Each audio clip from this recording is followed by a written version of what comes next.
Hey everybody, TacticAngel here, back on the PlayStation, playing some World of Warships Legends. Today I have for you a review of the Tier 7 American premium battleship, USS Georgia.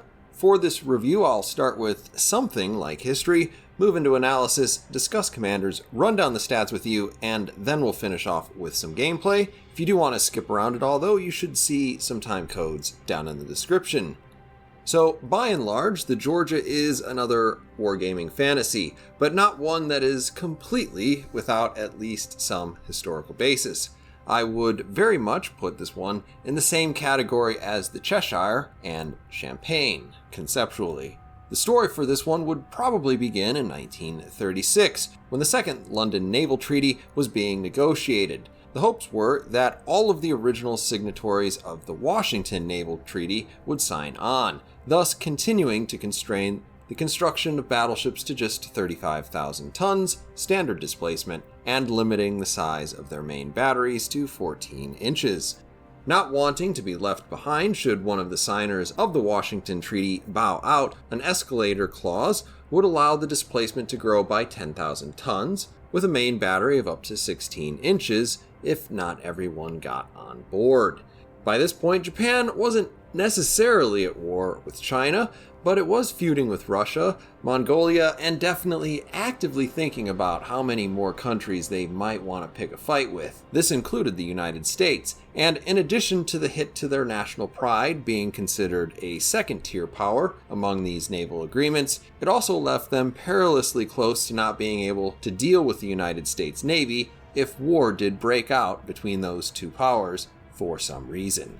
Ultimately, Japan would bow out even before the April 1937 deadline, which enabled America to start looking at producing ships as heavy as 45,000 tons with 16-inch guns. That said, the US did consider ships with guns as large as 18 inches at this time.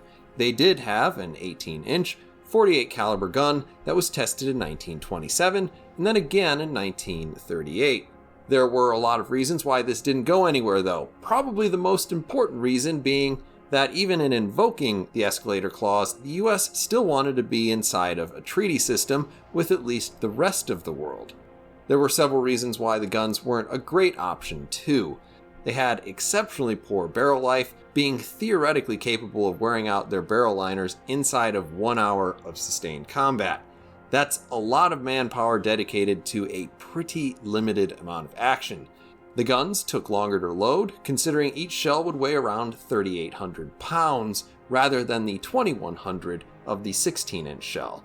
Since the 18-inch gun didn't have that much better penetration than the 16-inch guns they were tested against, that meant deploying an 18-inch gun might actually be a net loss in terms of firepower versus the outstanding American 16-inch guns, even if you could get the same number of 18-inch guns on a ship. And you couldn't. The US Navy was looking for a design featuring 9 18-inch guns, but the guns and turrets to support them were simply too heavy to put more than 7 on a ship on this displacement. So what appears to have happened here is wargaming is showing us what might have been had the American Bureau of Ordnance decided that 6 guns and 3 twin turrets would have been just fine. As far as I can tell, that never was an option seriously considered, historically speaking. To put it plainly, 6 guns wasn't enough for the French Navy. I want you to look at the amassed firepower on the Texas and tell me that it would ever be enough for America. But at least we aren't looking at a ship with 7 main battery guns, because I can't even imagine.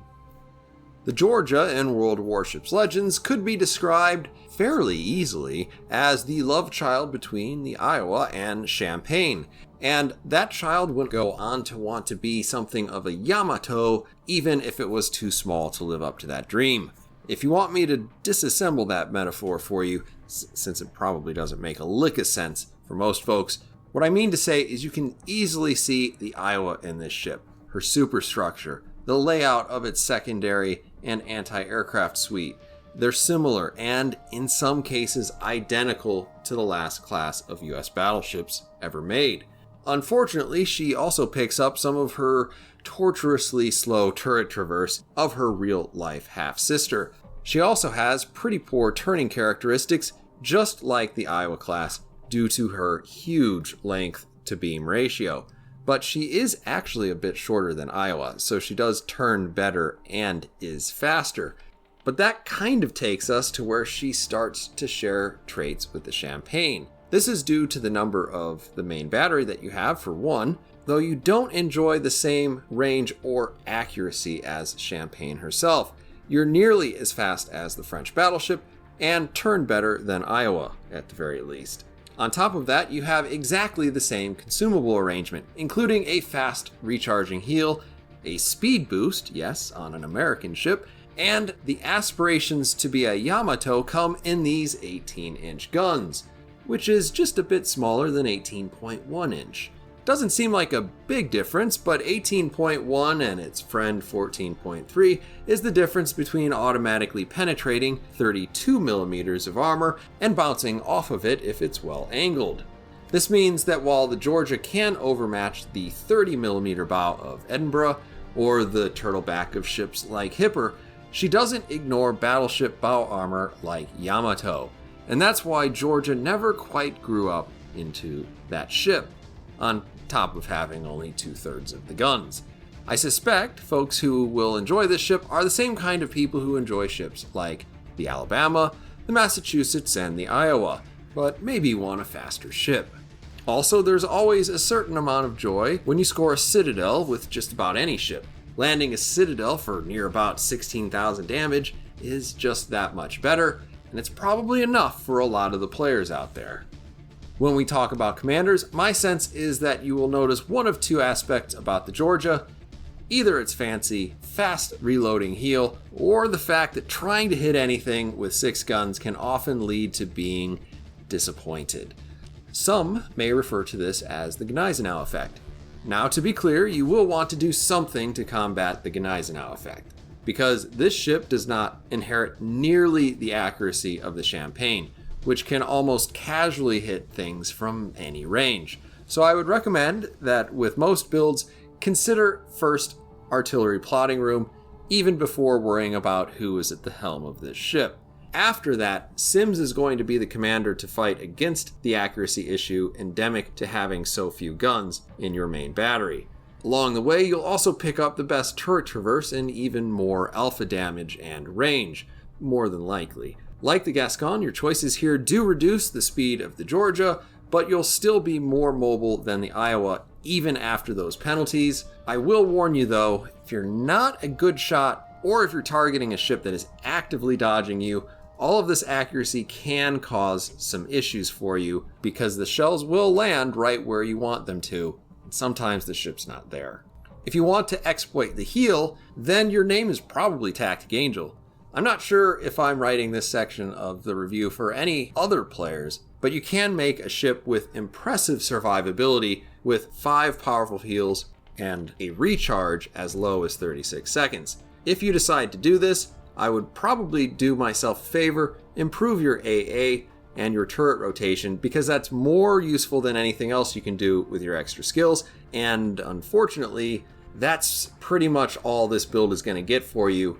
So if you do decide to play it, don't get yourself deleted early, because this build is all about outlasting your enemies. Dewey is the commander most likely to exploit the good maneuverability of this ship, and I'm not going to lie, it's sort of outside the box thinking, in part because it's not that obvious that a marginally more maneuverable Georgia is wildly more effective. As usual, you can strike the middle ground between improved AA and slightly better range, while also offering you the choice of extra consumables or will to rebuild. But I didn't find any really interesting exploits using this particular build.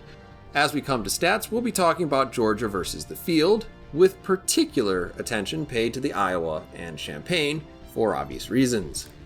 Starting with survivability, the Georgia has 63,000 hit points, which is about 2,000 below average and 7,000 below the Iowa. That said, she has nearly 10,000 more than the French Champagne. This says she has between 6 and 540 millimeters of armor. I'm pretty sure this is a typo, since the armor viewer shows no armor below 16 millimeters, not that 6 millimeters versus 16 millimeters would change all that much. In any case, if we break down what this means for you, it's pretty standard US battleship stuff. 16mm superstructure, 32mm on the bow and stern, and 38mm upper belt. Your main armor belt does grant you an extra 37mm of protection, which is angled inward at an angle similar to the Iowa. It's also right along the waterline. Those of you who have played Iowa know that you can get spanked if you go broadside and rely on this armor, and I can confirm the same thing will probably happen to you here. Where you get this 540mm of armor seems to be the front of your turret faces and the very chunky barbettes on those turrets. Even if this is a moderately improved armor scheme, the Georgia's protection still feels very much like the Iowa and other American battleships. Another thing she shares in common with the Iowa is pretty iffy torpedo defense.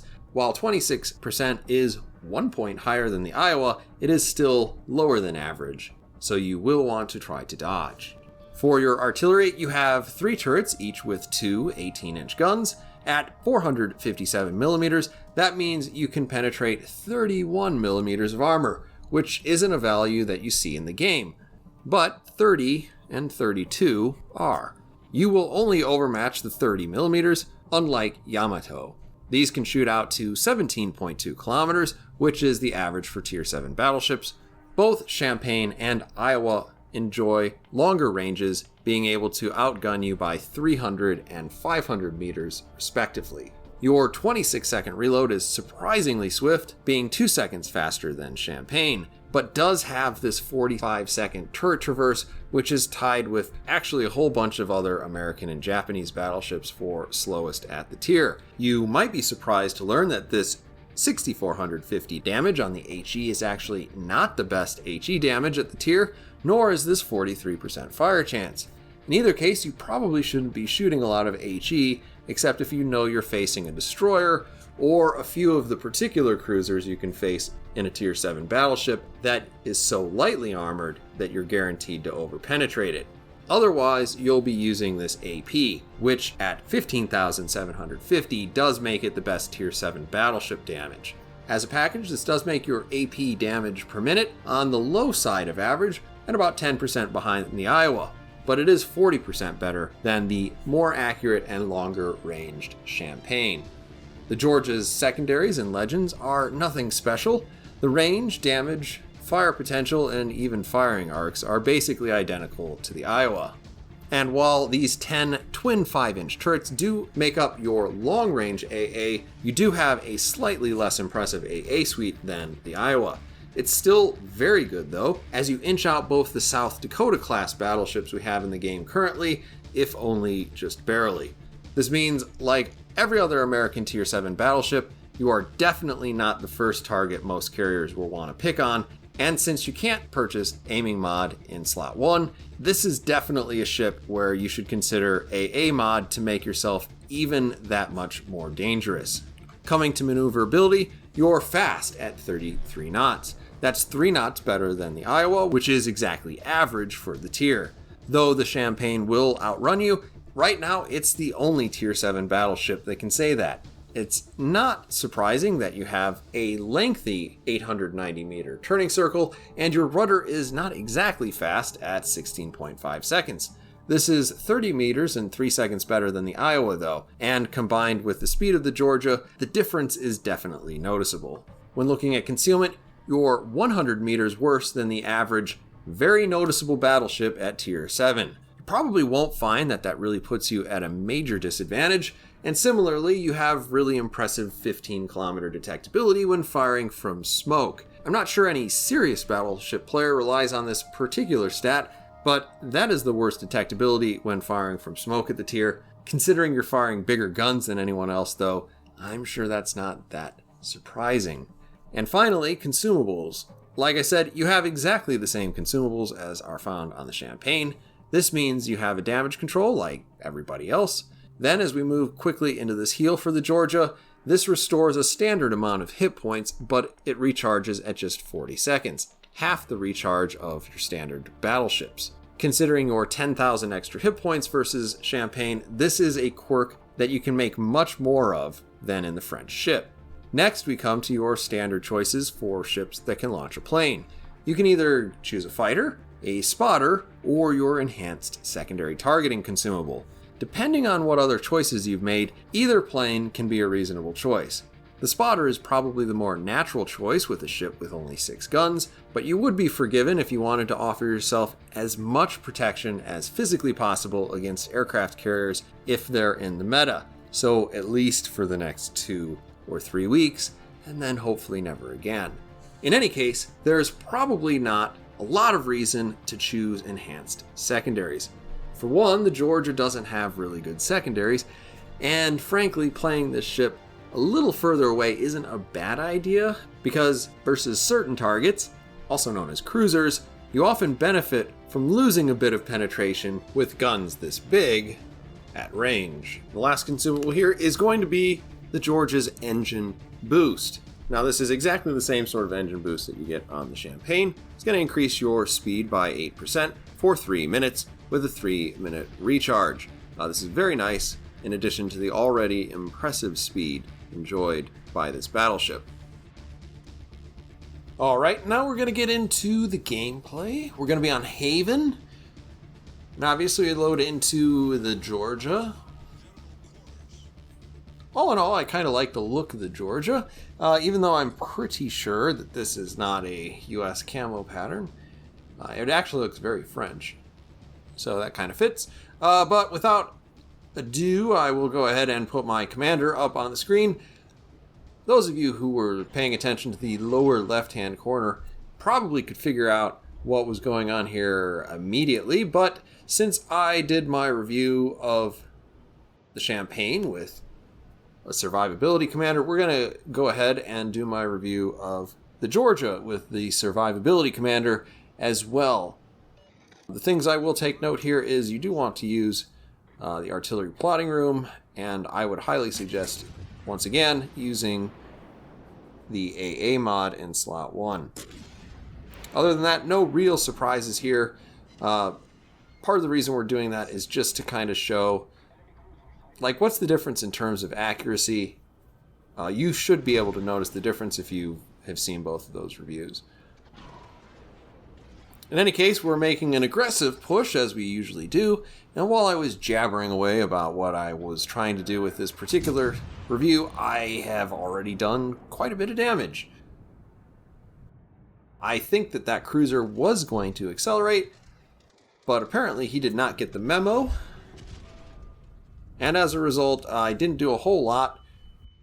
Having put myself out here, you can see right away the terrible things that can happen to this boat if you do decide to go a little too broadside. Now, one thing that's a little bit better about this ship than, say, by the way, than, say, the Champagne is you have a little bit more hit points to actually play around with. You can see we took a really big chunk of our health right there, and we immediately were able to heal some of it back. We're still at 41,000. That's not super terrible. That looks terrible, though.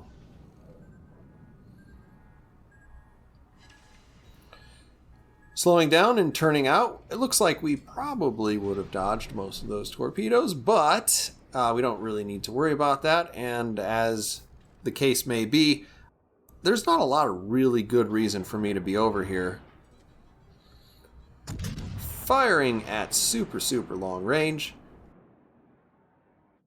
We follow our shells in there with the shell follow cam, which is on preset 1 and 2. I use preset 2. You can see I've also chosen to use a fighter consumable. That is mostly because of the August von Possible, and I do not want those things anywhere near me. I still do think that the spotter plane is probably the better choice in most cases, but right now the meta is just so carrier heavy that it makes a certain amount of sense. Get those fun police away from me. Now we've made a big loop-de-loop. we're heading back towards the middle of the map because we're not flanking all the way around the outside of this thing. We've just got that one destroyer over there, and it looks like he's getting himself shot at, so I'm not 100% convinced that following him out there is going to lead to a long life and happiness for me. Got the Benson moving along at a good clip. We try to lead him as well as possible. Now I will point out, as we overpen him for 0 damage, that this recording is as of a bug, where ordinarily that would do probably right around 1,575 damage. I have nothing on this particular commander to make that any better, so we're just whatever. Put a second set of shells out there on the destroyer. It looks like he's going to go ahead and get away. Really engaging a destroyer at this range is not chief battleship responsibility, but if you've got the shells, you might as well shoot it, and as you can see, everything else is way out there. It looks like we have another Georgia on the enemy team. Thank you for keeping the servers on, and we're going to go ahead and put some shells out on him. Managed to score just a couple of ordinary penetrations with a couple of extra not very effective shells. Let's just say that.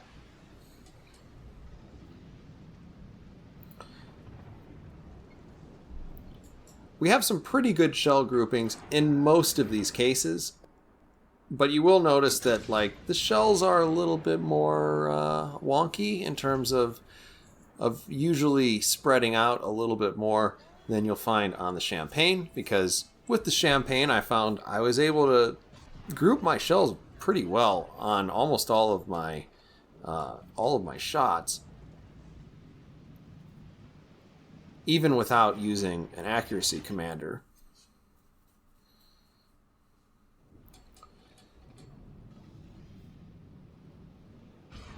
Our second heal is over with, and you can see pretty quickly we're going to be able to use another heal here in a little bit. We do not have enough damage taken to really make the most of that, so I'll probably hold on to it for a while. In the meantime, I'm just kind of repositioning towards the middle of the map. And one thing about the Georgia is it does get around pretty well. With 33 knots, you can cover a lot more of the field than you can cover with most battleships, and that actually does make it quite a bit of fun to play, particularly since you basically have around the same firepower as an Iowa.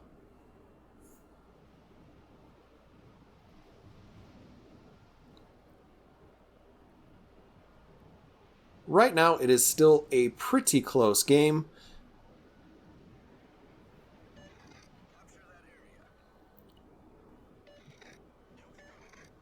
I'm kind of zoning in a little bit on this Bismarck. Now the thing about the Bismarck, I've talked a lot about over penetrations with 18-inch guns. I cannot overmatch his bow. As much as it's close to what a Yamato has, I cannot overpenetrate his bow. There you can see I can't even hit the guy. I think if you average all those shots, I still missed to the left, but I'm not sure what happened to that one way off to the right. So maybe my aim was okay, but boy, we come away with nothing out of it. Now I've got a Massachusetts out there. I'm aiming a little high. I always hope, even with the bugged AP penetration on overpens, that the server will be kind to me. So that's a little bit of habit. Now one thing I will say here is in concentrating on shooting at that Massachusetts. I probably should have launched my plane a little earlier because obviously we have pretty good AA. We're doing a good job for our team just shooting at the planes anyway. But that plane might have allowed me to get maybe an extra aircraft out of the sky. And that'll make a difference over the long haul of the game.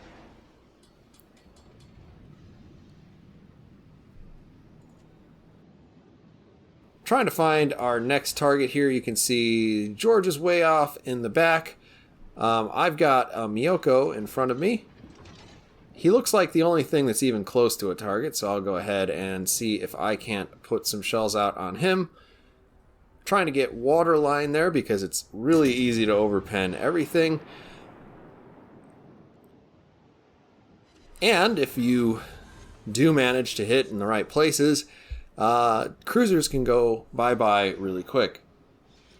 If that guy had been close to me, that's actually a little bit more difficult to do, just because you've got so much more oomph on those shells still that they tend to go right through, and right now that tends to mean, particularly with such large guns, that you're not going to do any damage whatsoever. So some of the reason I'm sharing this particular review with you is because I feel like under normal circumstances this would be a pretty good game. I mean, it's not exactly a bad game. And you see more or less what people are going to want to do with this ship, which is just spank people with AP. This is one of those ships that you probably just leave on AP all the time unless you're being hunted by a destroyer, or possibly a ship like the Atlanta, because it's pretty hard to do anything other than overpen that. Or if you wanted to, maybe like the Chakov, you're going to go through that one pretty easily if the guy is trolling you by playing broadside.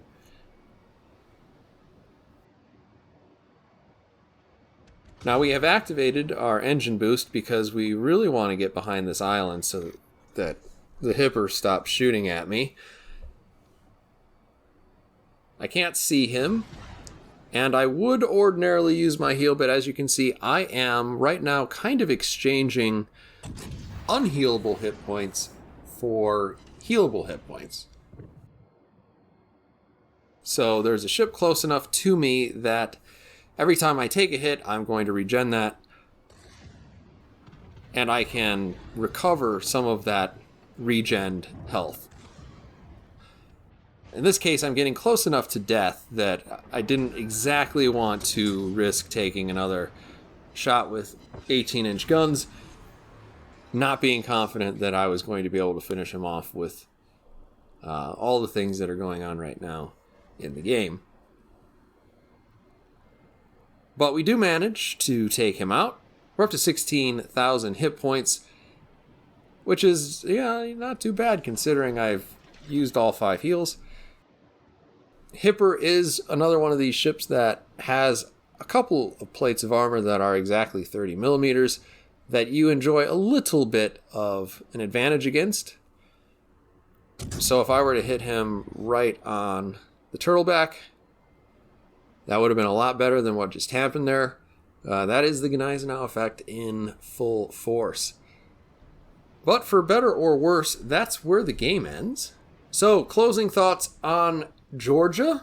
This is probably, honestly, the worst week in all of Legends history to be testing a ship like this that is going to overpen this often. Because it is a lot like the Champagne, but you are going to get a little bit more of that min or max feel. If you hit a Citadel, you'll do even better than normal. If you don't hit a Citadel, you won't. Well, you'll still do more damage than in Champagne, but not this week. But anyway, that's probably part of the reason that I only scored around 2200 base XP in this game. In any case, I have enough games under my belt to know that under normal circumstances, this ship would probably add to the list of reasons why I almost never play the Iowa anymore. Those reasons currently include, of course, the Alabama and Massachusetts, and may include the Missouri as early as 2032, once I get enough steel.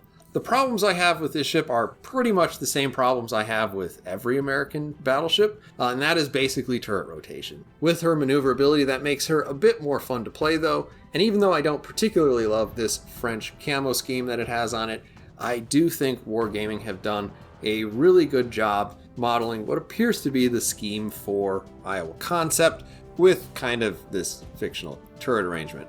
And it does make it look very at home as something between South Dakotas and the real life Iowas that would be built instead of this ship. I guess another disappointment I have with this ship is that it will probably outshine the Champagne, and that ship just came out, so that is kind of too bad. But anyway, folks, those are my thoughts on the Georgia. Let me know what you think down in the comments. I do hope you've enjoyed this review, and as always, I'll see you on the next one.